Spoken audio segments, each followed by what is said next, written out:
Good afternoon. It is Friday, June 5th, 2020. There are some things we can count on. Early June is hot in sunny southern Arizona. The sunrise is just a little bit earlier each morning, and the desert is absolutely beautiful. You can count on it. Alas, our world is still a mess. People are still getting sick from the pandemic. Innocent people are still being injured and oppressed by angry, ungodly government functionaries. Hatred and prejudice still abound. Shrill voices are raising their volume until our ears hurt.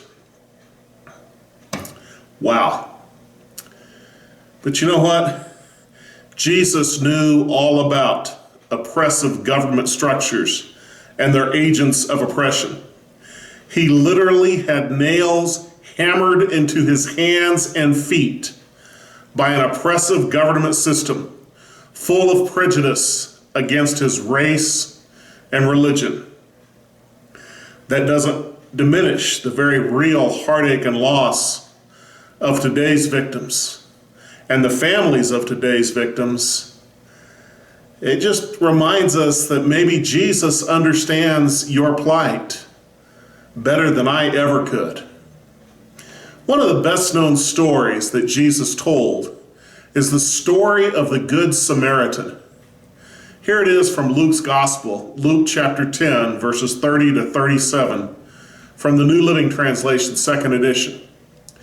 Jesus replied with a story. A Jewish man was traveling from Jerusalem down to Jericho, and he was attacked by bandits. They stripped him of his clothes, beat him up, and left him half dead beside the road. By chance, a priest came along, but when he saw the man lying there, he crossed to the other side of the road and passed him by. A temple assistant walked over and looked at him lying there, but he also passed by on the other side. Then a despised Samaritan came along, and when he saw the man, he felt compassion for him. Going over to him, the Samaritan soothed his wounds with olive oil and wine and bandaged them. Then he put the man on his own donkey and took him to an inn where he took care of him. The next day, he handed the innkeeper 2 silver coins, telling him, "Take care of this man. If his bill runs higher than this, I'll pay you the next time I'm here."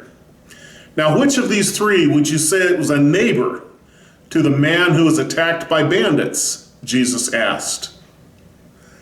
The man replied, "The one who showed him mercy." Then Jesus said, "Yes, now go and do the same."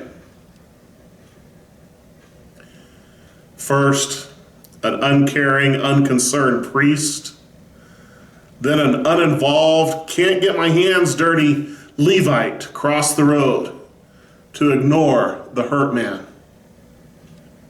Then the man of compassion, soothed and bandaged wounds, transported to safety, provided shelter and follow-up care. One thing I noticed here is Jesus does not spend any time castigating or criticizing the priest and the Levite. Their own actions condemned them. But the actions of the compassionate man show his worth and his value in spite of his despised racial heritage. It is our actions that shout loudest who we are and what we believe.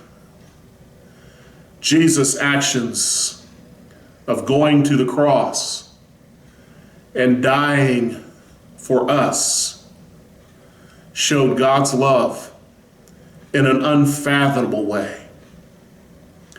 We need to act in love, act in mercy, act without prejudice, act with humility and the desire to love and learn from others.